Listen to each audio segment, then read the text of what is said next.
distintos estudios y encuestas, la confianza es sin duda una de las mayores bases, ¿no?, de cualquier democracia, y esta en nuestros países ha permanecido más o menos estable. Es interesante pensar que la confianza en Latinoamérica y el Caribe tiene por lo menos, estoy mirando acá, entre 15 y 20 puntos menos que en la OCDE y en el resto del mundo. O sea, en nuestros países somos más desconfiados respecto a las instituciones, que es básicamente el tema que queremos hablar. Comentábamos con Tania hace unas semanas a propósito del caso Macaya, ¿no? ¿Qué pasa ahora con esto? ¿Qué pasa ahora con las víctimas? ¿Qué pasa ahora con la opinión pública frente a un caso donde dice, bueno, está habiendo justicia, esto parece un poco raro? Bueno, y luego sumamos en la contingencia lo que está pasando ahora mismo en Venezuela y también en Chile, donde hay, por supuesto, millones de venezolanos preguntándose, bueno, no sé si alcanzaron el millón, pero hay muchos, preguntándose los resultados que se dieron ayer desde Caracas. ¿Son reales o no? Y si no los creemos reales, ¿qué pasa ahí con la democracia? Bueno, para hablar de todo aquello estamos con la filósofa, investigadora, académica, autora de varios libros, pero el último nos voló la cabeza en la República de las Letras, Animales Enfermos, que pueden encontrar por Fondo Cultura Económica. Estamos con Diana Aurenque. ¿Cómo estás, Diana? Hoy muy contenta, Antonella, con esta invitación, conversar contigo y bueno, por lo que dices del libro, además. Muchas gracias. Por supuesto, pueden encontrar ahí en el Spotify y en el canal de YouTube de la República de las Letras el programa que le dedicamos a animales enfermos. Y de hecho, de ahí vino mi interés hablar con Diana, porque ahí tú hablas, ¿no?, del rol que tiene la filosofía para nuestra calidad de vida, claro, para la construcción de vínculos, pero también para la fe o la creencia en la posibilidad de construir una comunidad humana amable, vamos a ponerlo ahí. Sí, bueno, yo creo que ahí está una semilla de lo que después en otro lado voy a estar desarrollando, o que he tratado de desarrollar más como el lado político, pero sin duda tu lectura es generosa, porque puede ser que a lo mejor en el otro libro es más lo político, pero hablemos de la confianza. O sea, es tremendo lo que tú estás diciendo. O sea, en Chile, bueno, este año me tocó presentar un estudio de la Universidad Andrés Bello con el Observatorio de Políticas Públicas, que decía que en Chile efectivamente desconfiamos básicamente de todos. O sea, cuando tú preguntas así de qué desconfías, no solo de los políticos, que es algo que más o menos sabemos, sino que en la segunda parte como de los encuestados era de todos. O sea, Chile es un país muy desconfiado de las instituciones, de las personas. Sabíamos que éramos desconfiados de en lo que es las relaciones interpersonales, es decir, el vecino, pero lo que no teníamos tan claro era que además fuéramos desconfiados de las instituciones. O sea, Chile se conoce como un país más bien institucionalista, ¿no? Claro. Y desde las cosas prácticas, nos levantamos y hacemos la cama, robamos con boletos, o sea, tenemos toda una cosa como media legalista, y sin embargo la confianza ha bajado, y claro, ahora tú decías los procesos, o sea, increíble que todos se hayan juntado para que esta semana sea la semana de hablar de la confianza, creo yo. Pero el tema es que, ok, hablamos de la desconfianza, básicamente ese es el dato donde nos paramos, ¿no? Y de hecho, a mí lo que me preocupa realmente, Diana, es cómo que nos empecemos a acostumbrar, ¿no? Con lo que pasó con el caso Macaya, todavía está en proceso, insisto, los comentarios de la muchísima gente, no vamos a decir la gente por lo menos que se manifiesta en redes sociales, Chile hay una justicia para pobres y otra para ricos, ¿cierto? Aquí claramente, y ahora mientras vamos sabiendo más detalles respecto con quién se comunicó el senador Macaya, etcétera, durante el proceso vamos diciendo, chuta, entonces claramente aquí hay influencia, ¿cierto? Claro. Por lo tanto hay corrupción, y estas son la gente que hace las leyes. Claro. Mira, el gran tema de fondo y que se viene discutiendo hace tiempo, o sea, por lo menos pensemos, no sé, Hermosilla, que como que se nos olvida, después viene de nuevo. Lo que está claro es que en Chile las leyes son las mismas para todos, pero la justicia es desigual.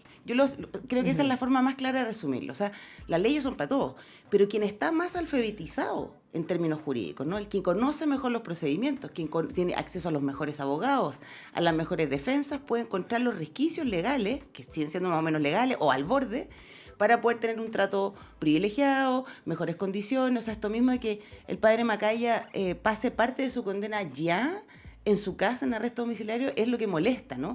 Molestaba también cuando Katy Barriga estaba haciendo arresto domiciliario también y subiendo videos, o Polisi dando 15 millones de pesos en OnlyFans en arresto domiciliario. O sea, hay una serie de contradicciones donde tú dices, a ver, ¿qué pasa? O sea, y a la gente, por supuesto, molesta porque da la impresión de que la justicia o sea, que de nuevo, la justicia es desigual y que hay chilenos de primera y segunda clase y todo lo que sabemos.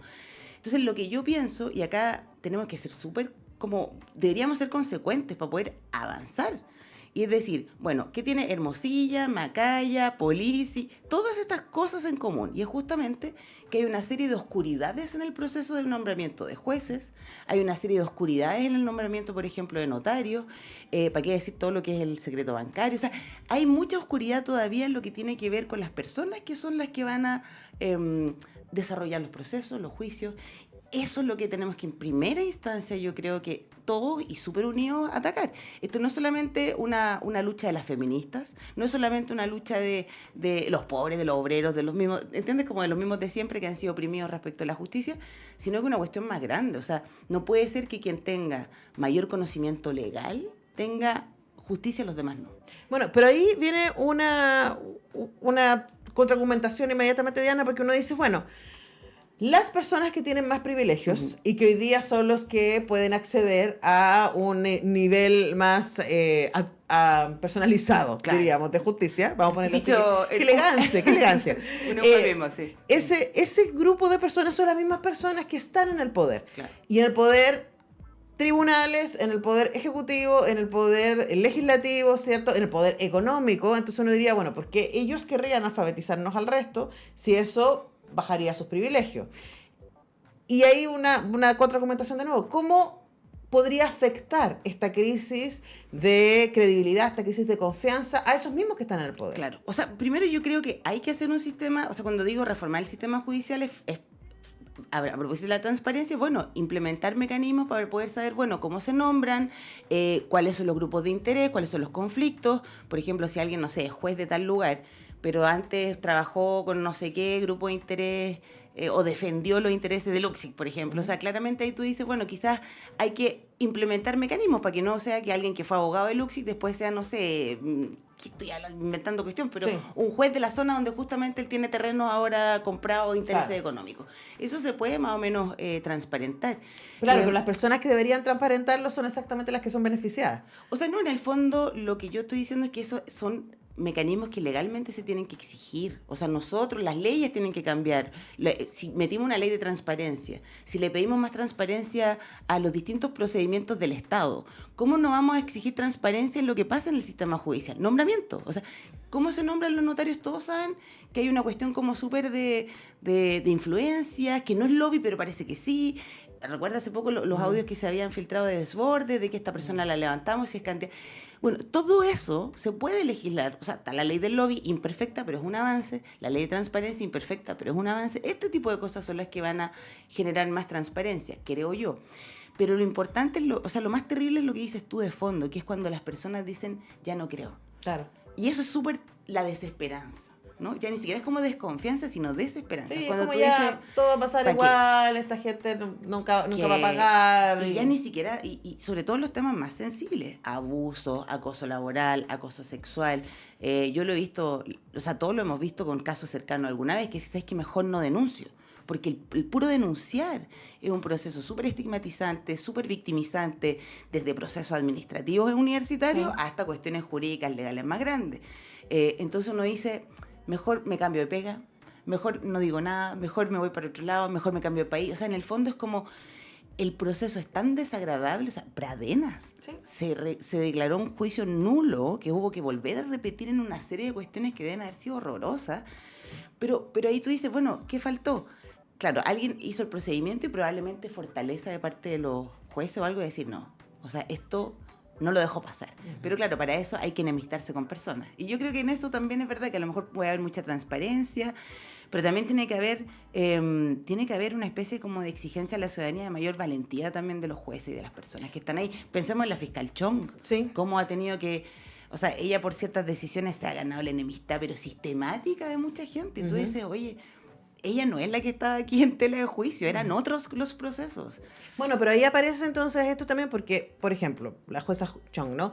Quienes la han atacado, además de los grupos de interés directo, ¿no? También han tenido que ver con gente que tiene una visión de te está persiguiendo, ¿cierto? A los que no te habría que perseguir, etcétera. Es muy confuso y ahí quizás la pregunta, Diana, Pensando también, ayer estuve hablando con 2 amigas venezolanas en Chile y me decían así como, no sabemos, o sea, da lo mismo lo que hayamos votado, no sabemos si eso se va a respetar. Estaba pensando en Trump también, claro. ¿Cierto? O sea, ¿cómo puede ir de candidato una persona que cuestiona los resultados de la democracia? Claro. Y ahí estamos, ese es nuestro escenario hoy día. Entonces, de ahí desde la filosofía, ¿no? ¿Cómo nos salvamos de la desesperanza? Claro. Bueno, es tremenda, Antonella, la pregunta es tremenda, ¿sabes? Como que te agradezco como siquiera que la podamos plantear, yo creo que ya es bueno. La gran crisis ahora se supone que es la crisis de la democracia, ¿no? Como sistemas que nosotros pensamos que era la mejor forma para gobernarnos, entendernos entre nosotros, parece ser que está perdiendo los fundamentos que cohesionaban. Esto mismo, Trump de repente dice, no reconoce algo, o se toman el Capitolio otros tantos. Tú dices, oye, pero volvimos al siglo XVIII, o sea, ni la Revolución Francesa, siglo XIV, siglo XV, pasaban este tipo de cosas. O sea, ¿qué está pasando acá? Y yo creo que efectivamente hay una cosa por un lado, y estos son los análisis políticos más grandes, esta como separación profunda entre élites culturales, económicas, judiciales, las que sean, y el pueblo, sintiéndose que ya no está siendo representado, o nunca lo fue del todo, más exigente respecto de sus gobernantes. Tenía eso por un lado. Y por otro lado también esta visión de que también la política se ha vuelto la política de la farándula, ¿no? Uh-huh. O sea, el que hace el exceso más grande, el que pega más fuerte en la mesa, el que insulta al otro. O sea, Maduro insultando a Milei, que no se aguanta un round, ese es el nivel de la política. Es patio colegio. Y es súper terrible porque uno dice, pucha, quizás por un lado, antes la política era una cosa tan de, no sé, aristocrática, pensando desde del origen de la política, ¿no? De los reyes, como una cosa que solo algunos, por derecho natural o divino, tenían. Luego esto se empieza como a abrir y tú dices, bueno que ahora en teoría cualquiera puede ser presidente, cualquiera puede ser diputado, pero reglas básicas de civilidad ya no existen. Eso yo creo que está súper a la base, ya que no va, yo le he dado hartas vueltas a esto. ¿Cómo hacemos para poder sentirnos como que podemos conversar en la misma mesa sin ofendernos? La confianza de que el otro, todo lo que te diga, algo tendrá como de verdad, como sentarme a conversar con el otro, un acto de confianza. ¿Cómo recuperamos eso? Y yo decía, bueno... Más cuando nuestros líderes... no lo están haciendo. Claro. Sí, es como le exige a los niños, digamos, tal ¿no? Cual, no le pega a la compañera, pero si mi papá, como que el presidente, no sé qué. Bueno, en la cuenta pública, los parlamentarios que se pararon y se fueron cuando el presidente hablaba, es como eso no se hace. O sea, te echan de la pega si así eso. Bueno, entonces yo creo que hay que volver a como establecer cuestiones básicas que son de etiqueta, como de modales, ya ni siquiera gran moral. Porque la gran moral es difícil. ¿Cómo acuerdas gran moral? Claro. ¿No? Pero por lo menos es como básico, no robar, no pegar. Bueno, pero básicamente esas buenas maneras tienen que ver con reconocer la humanidad del otro, ni más ni menos. Por supuesto. Dar las gracias, callarse cuando el otro está hablando, etcétera, tiene que ver con reconocer que el otro es un humano. Tal cual. Ni más ni menos. Quizás, bueno, nos da para entrar, pero de hecho, pensando en eso, ¿no? En reconocer lo humano en nosotros y lo frágil en nosotros, yo les recomiendo mucho que lean Animales Enfermos de nuestra invitada Diana Urén, que nos quedamos cortísimos. Alcanzamos como a pispear un par de cosas. Diana, gracias por venir a la radio. Oh, muchas gracias, Antonella. Claro, bueno, cuando quieras. Retomaremos el tema. Nosotros tenemos que ir despidiendo el programa de hoy día. Son las 10:55. Mañana a las 10 regresa todo el equipo a hacer semáforo.